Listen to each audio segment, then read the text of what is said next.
Everybody loves Oreos. Milk's favorite cookie. Chocolate chip might give it a run for its money, but everyone and their grandmother has a recipe for that. So let's see if we can make some homemade Oreos. We're gonna call them Foreos. Fake Oreo, you know, copyright infringement and all that.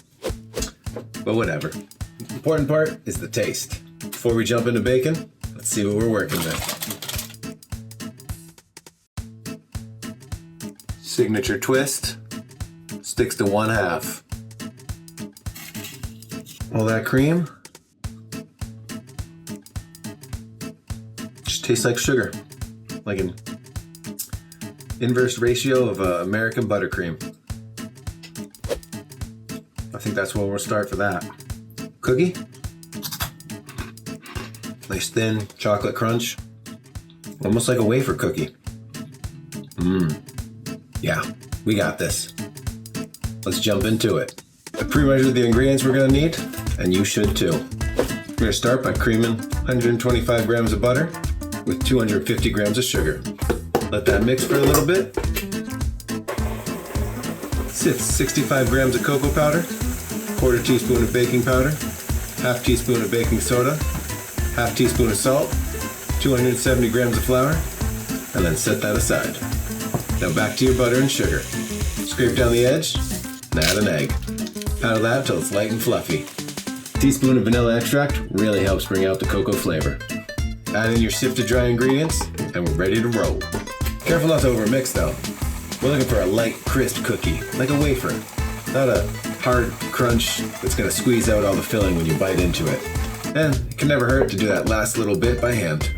With your dough all together, divide it in half, more manageable size to roll.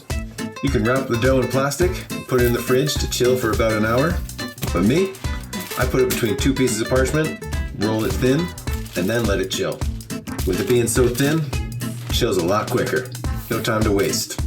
With the dough rolled out, time to put a design on it with an impression mat and then cut it into circles. Still got the engineering department working on a logo cookie cutter, but man, that would have been sweet right now. Anyway, place the circles onto a baking sheet lined with parchment, then bake at 350 for about 8 minutes. It's kind of hard to tell when these are done because they're so dark. You can feel them, they'll still be a little soft. Trust me, they crisp up when they cool. While those cool, let's make the cream filling. Start with 100 grams of soft butter and beat that with 300 grams of powdered sugar. Then add 2 tablespoons of vanilla and just a pinch of salt. Paddle that until it's light and fluffy. Just like an Oreo cream, but a little fresher. Now for the fun part, assembling the cookie. Take one piece, flip it over, pipe a little of the cream filling on, take another piece, sandwich it together, and do it with a little twist so you get that seal and spreads the cream evenly to the edge. When piping, I don't go past the edge because you can see on an actual Oreo, it's still slightly inside the cookie. And there you go, your first Oreo. Beautiful. Now let's try it.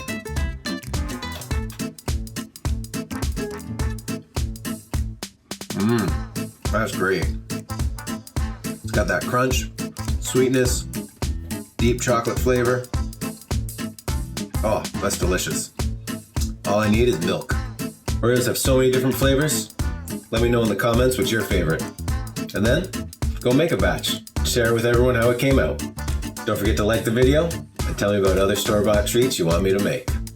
Till next time, just keep baking.